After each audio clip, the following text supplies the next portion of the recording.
topics and opinions expressed in the following show are solely those of the hosts and their guests and not those of W4CY Radio, its employees, or affiliates. We make no recommendations or endorsements for radio show programs, services, or products mentioned on air or on our web. No liability, explicit or implied, shall be extended to W4CY Radio or its employees or affiliates. Any questions or comments should be directed to those show hosts. Thank you for choosing W4CY Radio.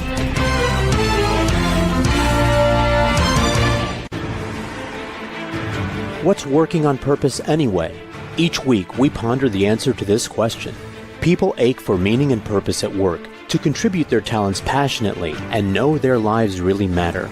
They crave being part of an organization that inspires them and helps them grow into realizing their highest potential. Business can be such a force for good in the world, elevating humanity. In our program, we provide guidance and inspiration to help usher in this world we all want, working on purpose. Now, here's your host, Dr. Alise Cortez.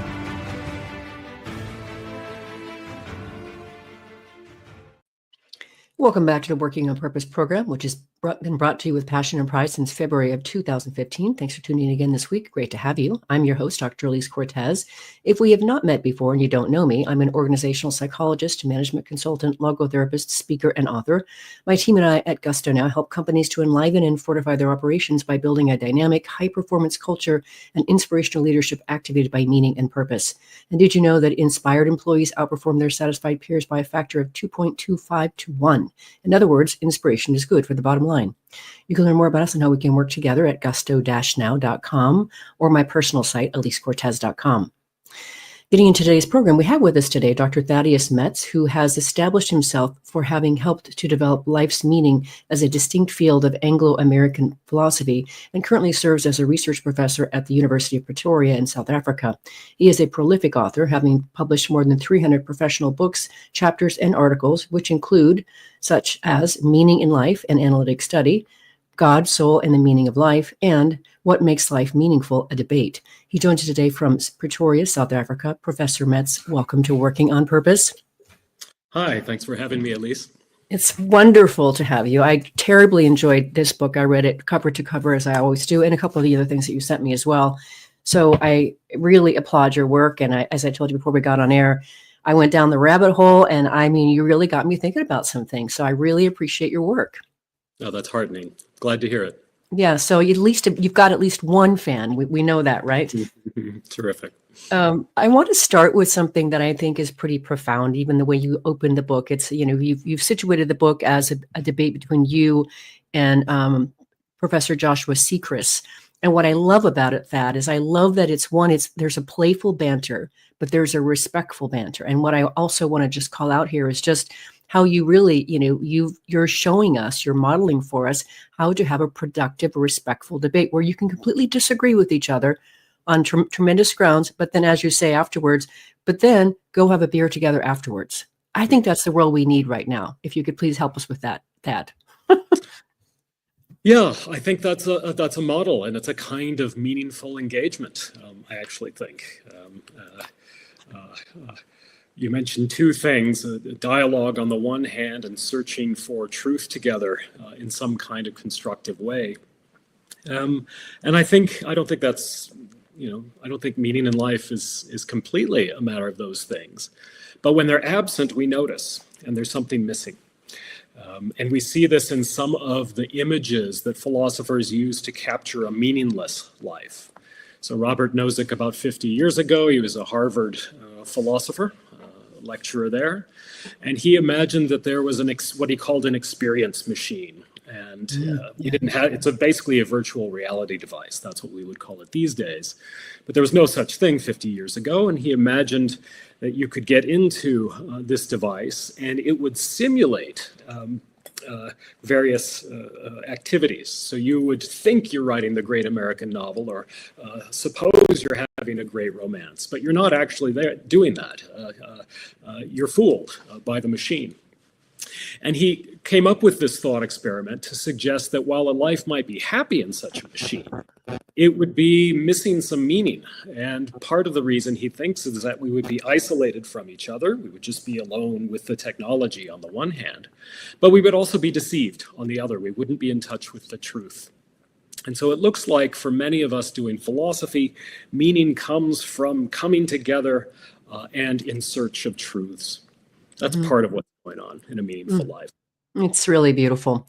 I think it's important for us to distinguish. I mean, I think really anybody who's listening to us talk on this program today, certainly you can't go a day without hearing two words: meaning and purpose. But the way that both you and Professor Seacrest talk about meaning, so there's the meaning in life, which is the personal part of it, and then there's the meaning of life, that's the cosmic part of things. So if you could distinguish a little bit for our listeners and viewers between those two very, very distinct realms. There are really two questions here, two different questions. One is, which life do we want to inquire about? Right? Is it the life of an individual, such as my life? Do I want to know whether my life is meaningful or how it is meaningful? That's one sort of question, distinguishing between whether I want to know whether it's my life or whether it's the life of the human race or life anywhere to be found in the universe. That's one question. Whose life are we interested in? But the second question is, given a choice of which life to evaluate, how do we appraise it? Do we appraise it from a sort of human point of view, or do we take a very big cosmic perspective, perhaps a God's eye point of view, and ask about the impact of that life on not merely those on Earth, but potentially the universe as a whole? Most philosophers of life's meaning these days focus on the individual as opposed to the meaning of the human race as a whole. And furthermore, when they evaluate the life of an individual, they tend to do it in terms of from a human point of view. And so many of us treat the category of meaning in life as similar to inquiry into what makes a life happy, or when is a body healthy. Right? Those are about an individual, and they're not cosmic questions. They're questions about a life here on Earth. And many of us think that when we're talking about meaning in life, we're talking about mainly something that's similar, a kind of value that's similar to happiness or health. And I think part of the reason for that is that when we get into cosmic questions, if we ask about what the point of humanity is, or if we ask about whether the human race has some role to play in the whole universe, it's hard to avoid invoking God, as understood in the Abrahamic faiths. And relatively few professional philosophers claim to know that God exists. They might believe on faith, okay, but philosophers, by definition, we're looking for evidence. We're looking for good reasons to believe one thing rather than another. And relatively few professional philosophers think we have a very solid case in terms of evidence that God exists. And so that's led many of us to focus on less cosmic questions, more earthly ones. It's so delightful, Thad. So wonderful to meet you. And I think I don't remember which book it was that I read about you, but I read a book every single week for my podcast. But so glad I found you, and so glad that you said, yes, I'll come on your podcast with you. Very just chewy questions. So given just how much there is to consider around just meaning, and I'm going to layer some information around that, or at least my perspective here in just a second. Sure. Now let's just contrast that with purpose. How would you distinguish meaning from purpose? I think a lot of meaning in life is a matter of achieving a purpose. So if I look at my life, I'm striving to teach my students something. I want to make a difference to my field. I want to rear my children with love and wisdom. I want my marriage to be strong and happy. And so, and those are intuitively sources of meaning for me, where if I were able to achieve those purposes. But I think there can be ways of a life being meaningful that don't involve striving to achieve a goal. I think one example here are a few examples, I think. If I love other people, I'm achieving a kind of purpose of my own. But if others love me, it might not involve any goal-directed activity on my part, right? There's no striving on my part. It's something I receive. Mm-hmm. Or if I think of the life of Vincent van Gogh, and I think of the recognition he received after he had died, After he died, we suppose there wasn't any activity, there wasn't any striving to achieve a goal. But the influence of his art and the recognition he received for it probably made his life or his existence more meaningful. I think as well, just simply living in certain environments can make our lives more important. So if you live in a beautiful place, perhaps there's nature or really intricate old architecture, I think a life can be more important for being in that environment as opposed to just being in a place with blocks of prefabricated apartments, something like that, sort of standardized flats. And that again doesn't involve striving to achieve a purpose. So I think a chunk of meaning consists of achieving purpose, but meaning can sometimes come to us passively. We can be recipients of love or recognition, or we can just be in a setting that we didn't create ourselves, but we're lucky enough to be there. So I'll comment on a couple things there. One is, so from my vantage point as a logotherapist, and we can talk about that next or whenever, but that definitely want to situate it because that's really it's my chief way of really understanding or embracing the world of meaning. That's Dr. Viktor Frankl's work, of course.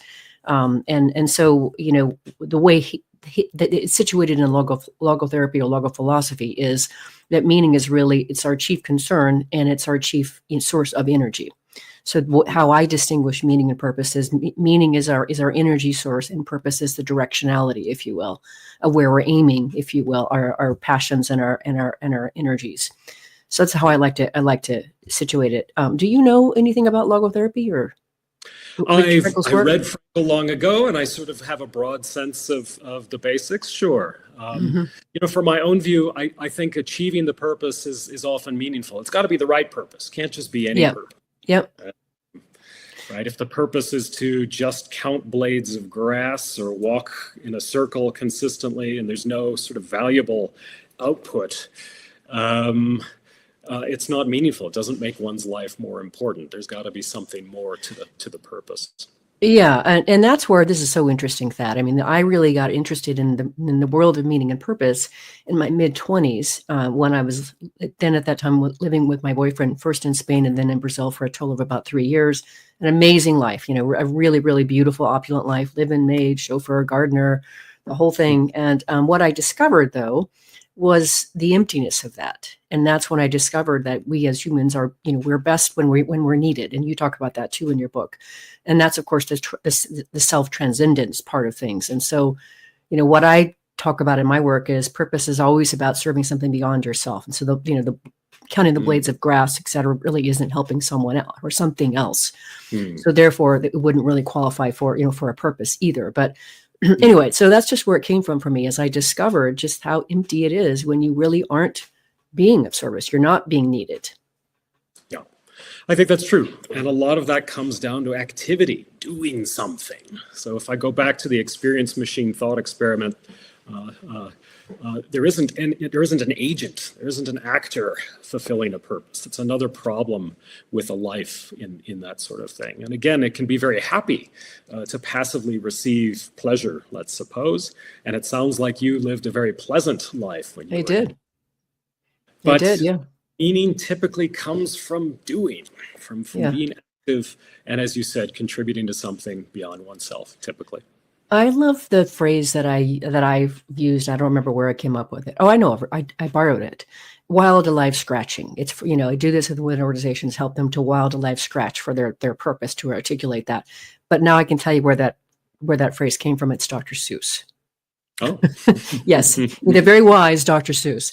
The other thing I wanted to comment on that I really appreciated in your work, and you just sort of hinted at it just now, is this is something that I had discovered myself some time ago, as a very, very, very, very amateur philosopher, is that it is more impactful, more meaningful, more yummy, if you will, to be the one who loves versus just being the one who receives love. There's that passive piece that you're talking about. There's something I've always found it so much more fulfilling to love someone else than it is just to be loved. I think so too. So I have colleagues who think it's very important to be loved, whether by God on the one hand, or I have also colleagues who think that animals can live meaningful lives if they're loved by humans. And I guess I don't want to deny that it would be nice for there to be a God that loves me. Sure, I'll take that. And I look at my pets and I suppose, okay, perhaps their lives are a bit more meaningful than strays that don't have a family. But, if I really want a substantially meaningful life, I'm not going to remain passive. I'm not going to be a mere recipient, right? So if I imagine somebody who is widely adored but doesn't adore anyone himself, or is cared for by lots of people but never cares for anybody else, that's not very attractive. Yeah. And it suggests that insofar as love is going to make our lives meaningful, it's important to be the one loving. Mm-hmm. Completely agree with that. And on that note, let's grab our first break and let our listeners and viewers reflect on just who it is that they love and who they can love a bit more. I'm your host, Dr. Alise Cortez. We've been on the air with Professor Thaddeus Metz, a research professor at the University of Pretoria in South Africa. We've been talking a bit about distinguishing meaning in life and meaning of life, among other things. After the break, we're going to continue the conversation and go a little bit deeper into naturalist and supernaturalist thought. We'll be right back.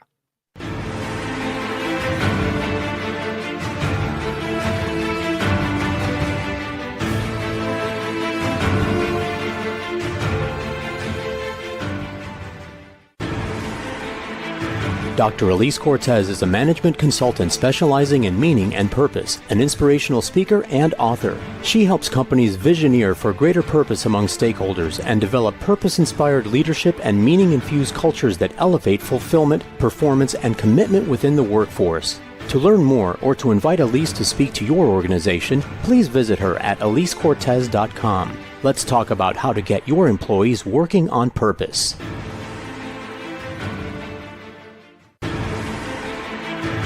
This is Working on Purpose with Dr. Alise Cortez. To reach our program today or to open a conversation with Alise, send an email to Alise, A-L-I-S-E, at alisecortez.com. Now, back to Working on Purpose.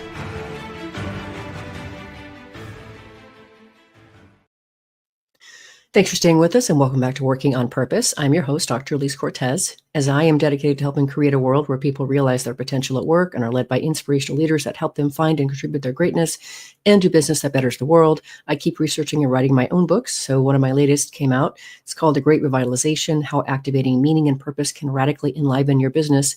And I wrote it to help leaders understand the lay of today's workforce land. What do they want and need to give their best and want to stay with you? And then I provide 22 best practices to help you create a culture that will provide that for them. You can find my books on Amazon or my personal site, alisecortez.com. If you are just now joining us, my guest is Professor Thaddeus Metz, the author of numerous articles and books, including Meaning in Life, an Analytic Study, God, Soul, and the Meaning of Life, and What Makes Life Meaningful, a debate. So before we get into, I want to hear, of course, about your position on meaning in life and meaning of life. But before we do that, if you could, Thad, I know in your book you talk about 4 distinct camps. There's the naturalist, supernaturalist, and a couple other that I forgot. Could you distinguish those for our listeners and viewers first?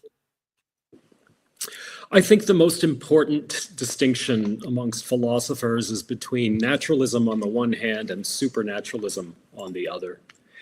And the naturalist is somebody who thinks that we could, in principle, have a fully meaningful life purely in a natural world, purely in a world where there isn't a spiritual realm, no supernatural realms. We suppose that God and a soul, no angels, they don't exist.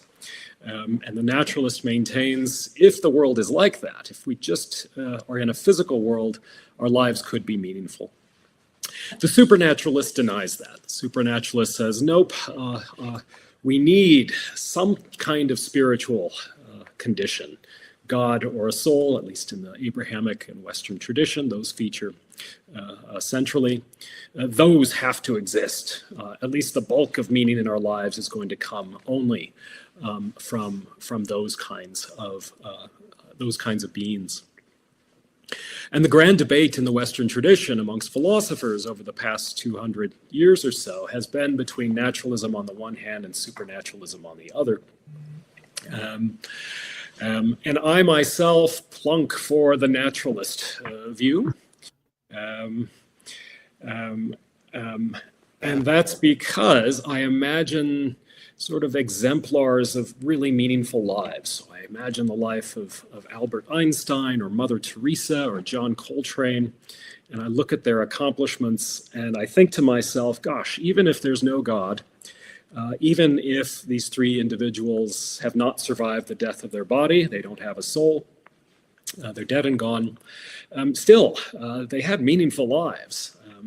There was much more meaning in them compared to other lives that existed at the time, for example. And that suggests to me that it's not essential to have a spiritual realm in order to have a meaningful life. If it's going to play a role in making life meaningful, it's going to be a nice bonus. It's going to be something extra. Maybe we'll live longer. Maybe we'll be in touch with a caring creator. I'm happy to think those would be sources of meaning in life. I just don't think they're essential to have meaning in our lives. Mm-hmm. Mm-hmm. I tend to see something similar. I have what I've come to in my own life is I would probably be considered more of a naturalist when it comes to meaning in life, certainly. Although I think what I've come to is I think there is some kind of there's intelligent design to this whole thing, and that's. I don't feel the need to really go much further than that. I just trust that. I trust the process. Mm-hmm. But I did find it really fascinating to listen, or to, as I should say, read the debate between you and Professor Sechrist, because he's a supernaturalist, right? Right. So just fascinating that you could have that conversation. So now at that point, if you could situate for us your position on meaning. Right. So I think it would be frightfully nice if we had God or a soul at our disposal to make our lives more meaningful. But I just, even if they don't exist, still some meaning is possible. Mm-hmm. And where would it come from? And at the core of my proposal is that it comes from our rationality, or the exercise of our intelligence. So if I look at Einstein, Mother Teresa, John Coltrane, if I go back to the other examples we've discussed of making a contribution to others or achieving a purpose, what those seem to have in common are roughly doing things that animals can't do, or at least not nearly as well. There's something higher about human persons. Philosophers tend to call it rationality. Psychologists will tend to call it intelligence. But there's something about deliberating carefully, being thoughtful, planning, empathizing, being aware of oneself, that cluster of traits, that when we use them in the right sort of way, is a source of meaning. And if I go back to the other cases we've discussed so far, Alise, about where meaning is absent, so it's absent from the experience machine, it's absent from merely walking around in a circle. It's absent from merely, receiving pleasure. What seems to be missing is the activity. It seems to be the absence of intelligent behavior on our part. So the way I argue is to say, well, intuitively these things are meaningful, and intuitively these things are not, and then I look for what the difference is between them. And my suggestion is it's our rational nature being exercised or not. Mm. It's fascinating, and it's really fascinating. I further went on, and when it came to the kinds of things, I think, if I have this right, I'm attributing it correctly to you and not to Professor Sechrist. The collection of things such as meriting pride, transcending one's animal self, acting on reasons of love, making a contribution, connecting with something great, authoring an interesting life, finding the world to make sense. Are those yours? Or is that Sechrist? They are my suggestions, but they're meant to be neutral. They're meant to be, in fact, common ground between naturalists on the one hand and supernaturalists on the other. Okay. So two different questions when philosophers think about meaning in life. One is, what makes our life meaningful, or what would make it meaningful on the one hand? And then on the other hand, we pause and sometimes ask, what are we talking about? Right? If we're talking about meaning, what do we have in mind that makes it different from talking about happiness or health or morality? And the list of features you just mentioned, such as making a contribution or doing something that merits pride or admiration or acting out of love, my suggestion is naturalists and supernaturalists can agree that that's what we're talking about when we're debating about what makes life meaningful. We're figuring out what would make our lives worthy of pride or admiration. What would give them a good story to tell? What would it be to make a real contribution? And as I understand it, the religious folks say, well, those things are going to come from God, roughly. And the naturalist says, maybe in part, but we could do it without God if we have to.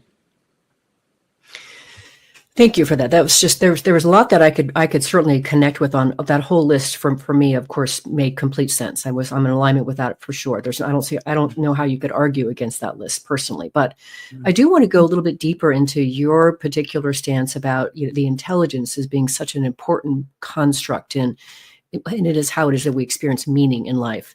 And then I want to comment on a couple things that I would love to hear your perspective on that came from my work. Why don't you go ahead and tell me how it might connect with you? Okay, so one thing that I found really interesting. Yeah, you should be having a beer, not water. It's 5 o'clock in your time. So anyway, so one thing that was for me, I've had this fascination that for years, I guess it started when I lived in Rio, as I mentioned. And when I did my PhD in human development, I studied the relation between meaning and work and identity. I wanted to understand how people experienced meaning in their work and how did they relate it to their sense of self. So I did that research. And then later I did a bit much bigger postdoc research. And this time I really wanted to understand, really the kinds of meaning that they were talking about. And as I did these 115 interviews, 115, yeah.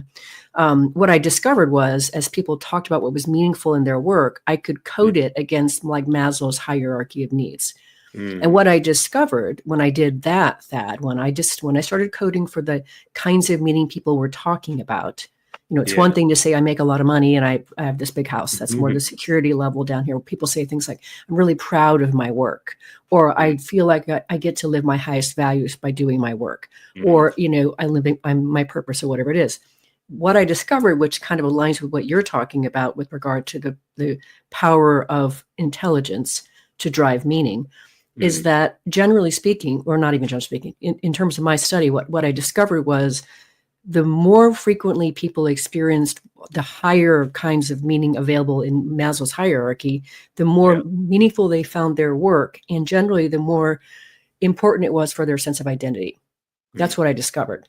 So that's what kind of made me really want to pay attention to and hear more about why you were because it wasn't just the intellect, because it was also the creativity, which comes, of course, maybe from intellect as well.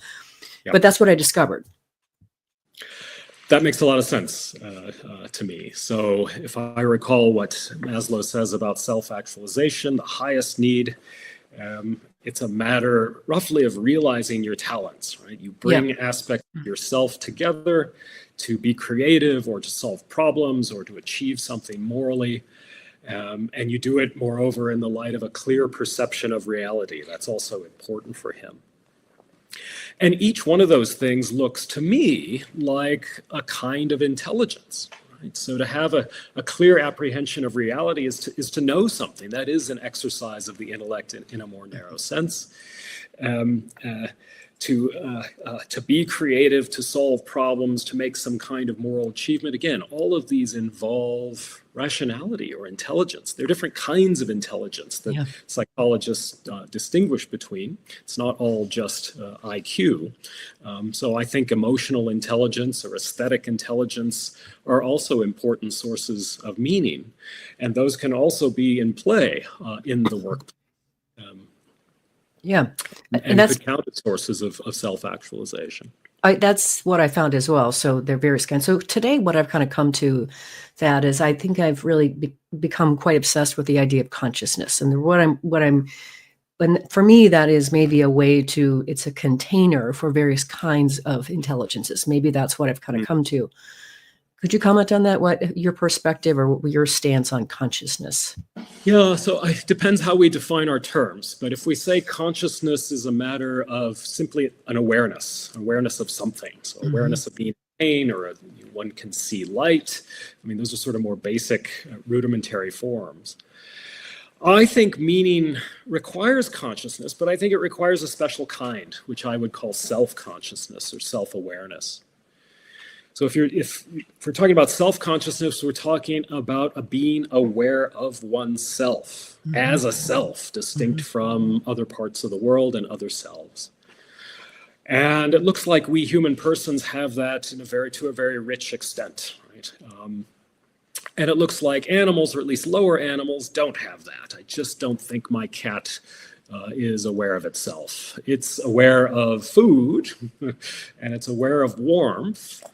But it's not aware of itself. It doesn't think in terms of an I, and it isn't able to step back and say, ask, should I do this? Or I want this, but should I pursue, should I do what I want? We humans are clearly able to do that systematically.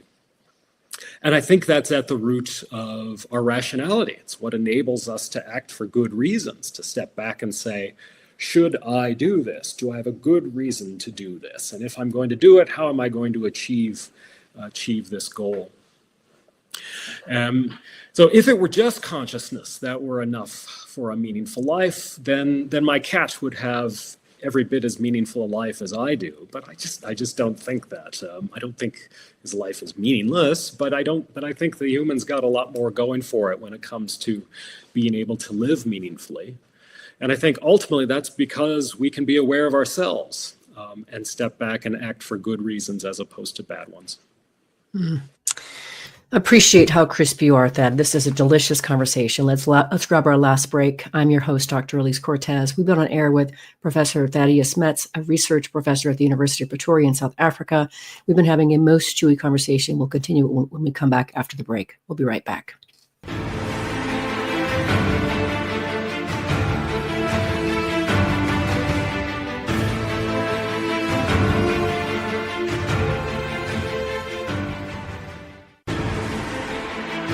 Dr. Alise Cortez is a management consultant specializing in meaning and purpose, an inspirational speaker and author. She helps companies visioneer for greater purpose among stakeholders and develop purpose-inspired leadership and meaning-infused cultures that elevate fulfillment, performance, and commitment within the workforce. To learn more or to invite Alise to speak to your organization, please visit her at alisecortez.com. Let's talk about how to get your employees working on purpose.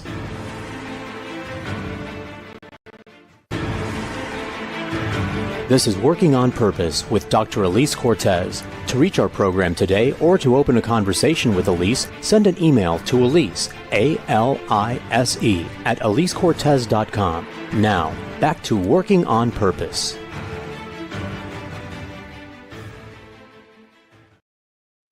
Thanks for staying with us and welcome back to Working on Purpose. I'm your host, Dr. Alise Cortez. I mentioned in the last break that my last book came out, The Great Revitalization.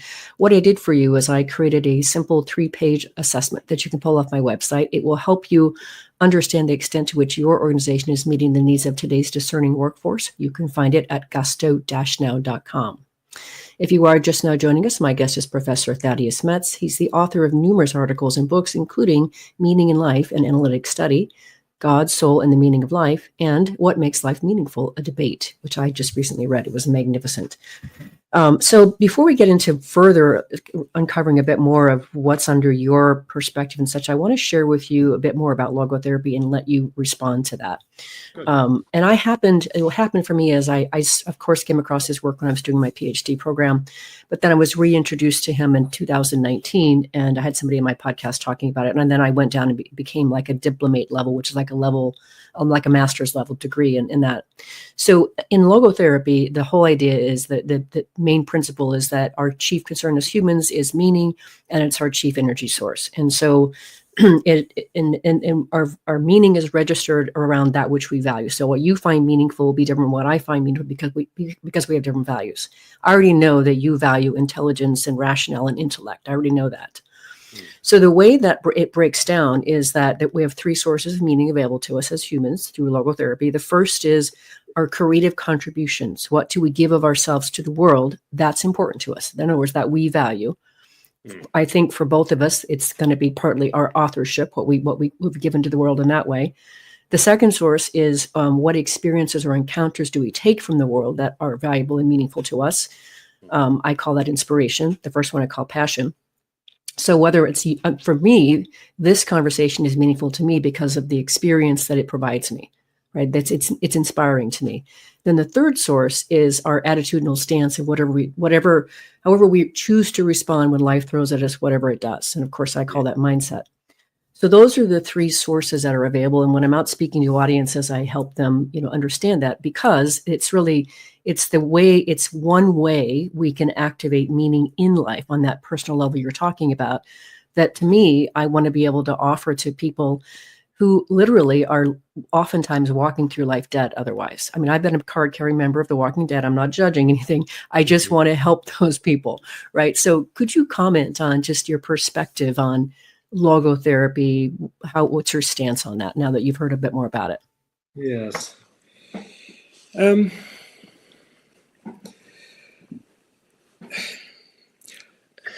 I think it's right to say that for something to make our lives meaningful, it helps and maybe is essential that we find it meaningful.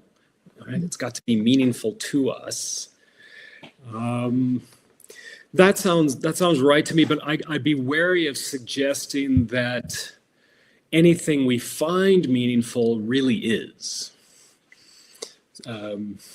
So I gave you a couple of examples earlier of counting blades of grass just for the heck of it, or walking in a circle. Perhaps somebody could find that meaningful, but if they did, they'd be wrong. I think perhaps better examples come from the Guinness Book of World Records. So there's one fellow who has achieved the feat of putting the most number of toothpicks in his beard. And there's another fellow who has typed out numbers from 1 to 1,000,000 on a typewriter.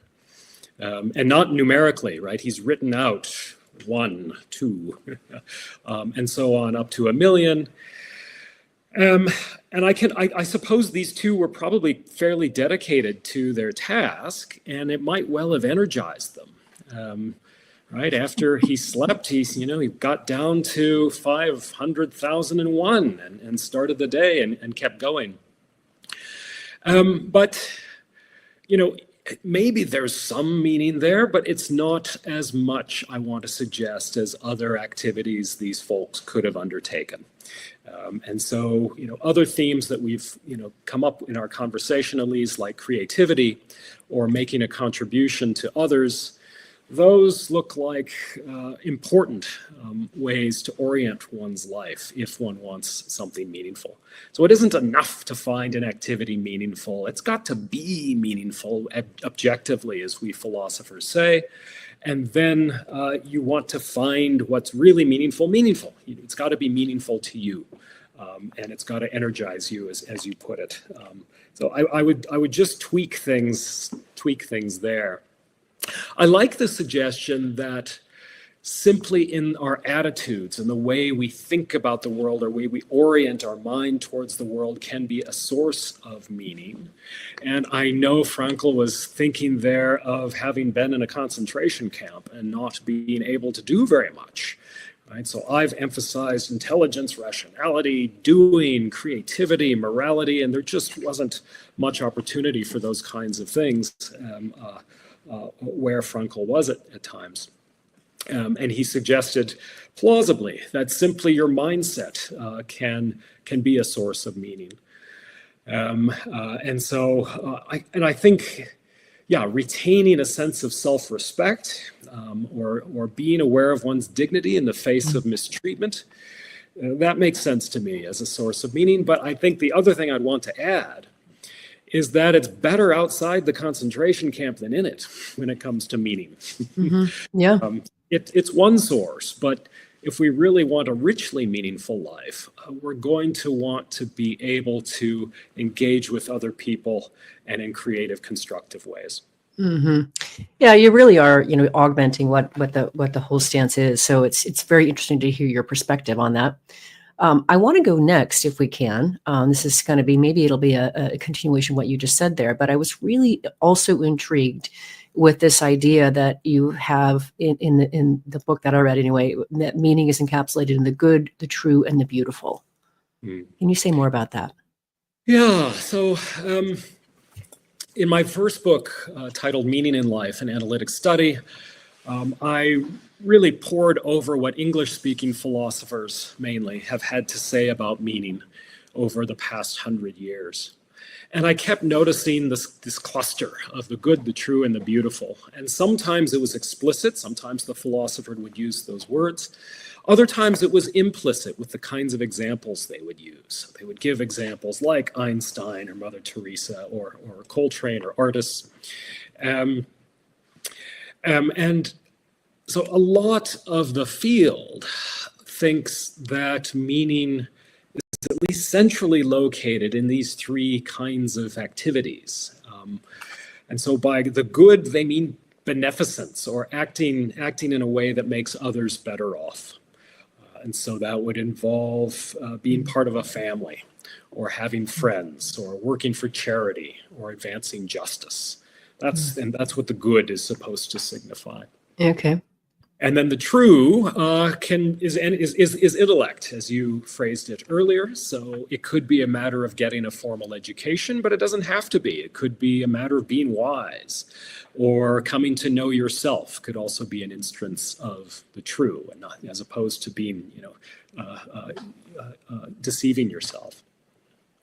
The true, the good, and the beautiful, and that is a matter of creativity. And there we could be talking about the arts, and that's the first thing that comes to mind, but it could also just be a matter of being a good gardener.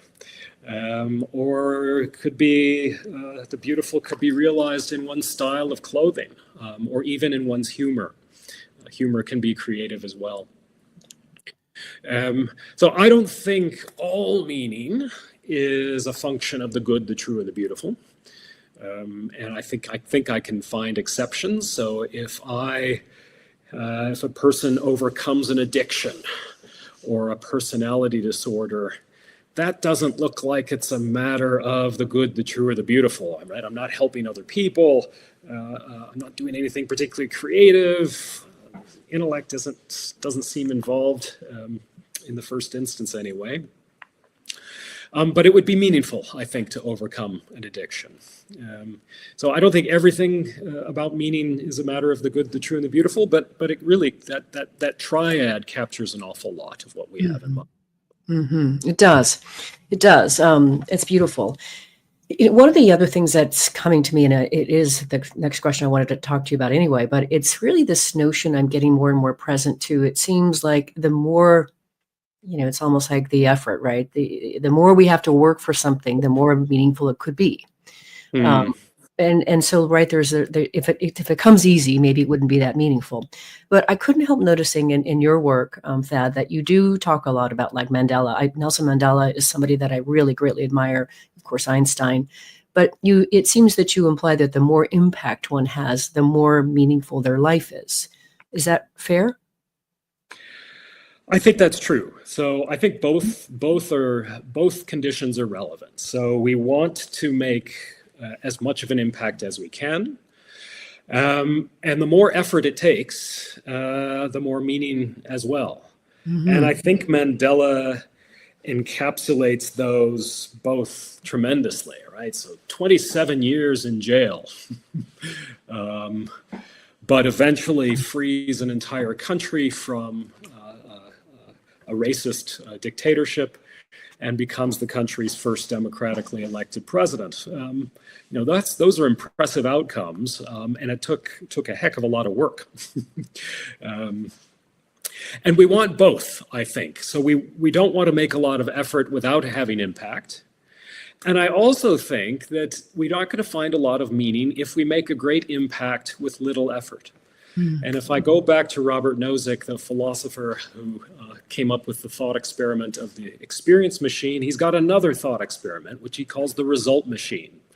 And it's a hypothetical device, and you press a button and you can do anything to change society. You get any result you want just by pressing a button. And he suggests, yeah, maybe you press the button, but is your life going to have a lot of meaning as a result of pressing the button? Not nearly as much as if you had, really had to make some kind of effort and sacrifice to get the same outcome. And so it's another useful thought experiment when thinking about what makes our lives meaningful. It does look like it's a matter of both effort and impact, not just one. Mm-hmm. A very, very interesting discovery for me too. One of the other things that I want to finish here with that I found so fascinating about your work, that in particular, is you've studied various faiths from around the world, not just Judeo-Christian, Islamic, etc., but just really throughout the world.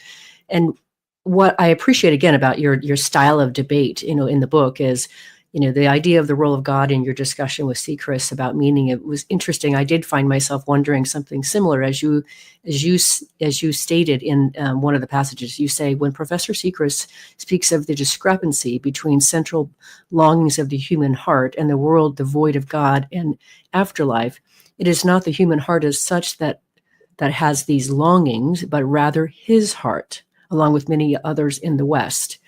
I think that's a really, really important concept. It's hard sometimes to take ourselves out of the equation. Can you comment and say a little bit more about how that's distinguished between the two of you and your perspectives? Yeah, so Josh, Professor Sechrist really longs for a world with God and a soul. I got that. Mm-hmm. I think, some important part of him would be extremely disappointed to learn that the world didn't include those things. And at certain points in our debate, I think he thinks, well, all humans want that deep down. Yeah. And it is a tempting thought if that's your culture, if you're reared or you've lived only in a Christian culture, that's probably what you're going to be inclined to think that. I've lived outside the United States for more than 25 years. And have been exposed to lots of different cultures and religions as a result. And so I'm aware of some religions and some worldviews that don't include notions of God or a soul, and that have literally billions of adherents. So we've got Confucianism in East Asia, where there's really no appeal to God or an afterlife at all. It's quite a this-worldly religion. God doesn't feature in Buddhism either, and Hinduism does feature a God, but that God isn't a person. It's not a self-aware agent. It's an unconscious force, which is quite different from, the typical Christian understanding of God. And so we've got billions of people who believe Confucianism, Buddhism, or Hinduism, and they don't have the deep hankering for an Abrahamic God or a soul, as my colleague does. And so that requires a certain kind of perspective. We have to, I don't think we can dismiss billions of people who've had, haven't had these desires in the way my colleague has. And it does lead me to think, not that we have to be pluralists necessarily about religion, but that we need to be, respectful and give consideration to other longstanding traditions when we're debating these things. Mm-hmm. I very much agree with that. Well, we've already gotten to the end of the show already. It goes by so fast that that the show is listened by people around the world who are interested, of course, in being able to develop more meaning in their lives and their work, and want to be part of organizations that are doing something that is bettering the world. What would you like to leave them with today? I guess I'd reflect on what we've done for the past 48 minutes or so. It's sometimes said that the meaning of life lies in the search for it. I don't think that's the full story. We've talked about lots of other ways to make our lives meaningful besides searching for meaning. But I think it's probably true that one way to make our lives meaningful is to search for it. And what we've done is to exercise our intellect together in a constructive way in search of the truth. And I've really, I've found it meaningful, and I'm grateful to you for the opportunity to engage. Thank you, Thad. It's really a delight to know you. And as I say, you really provoked a lot of thinking and questions for myself.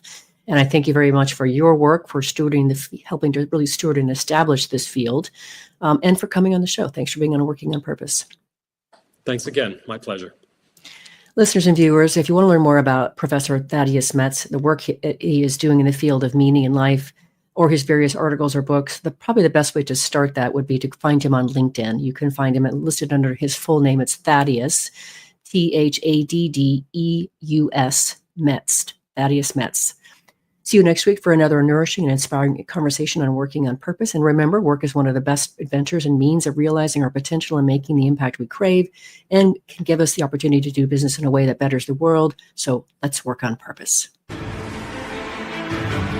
We hope you've enjoyed this week's program. Be sure to tune into Working on Purpose, featuring your host, Dr. Alise Cortez, each week on W4CY. Together, we'll create a world where business operates conscientiously, leadership inspires impassioned performance, and employees are fulfilled in work that provides the meaning and purpose they crave. See you there. Let's work on purpose.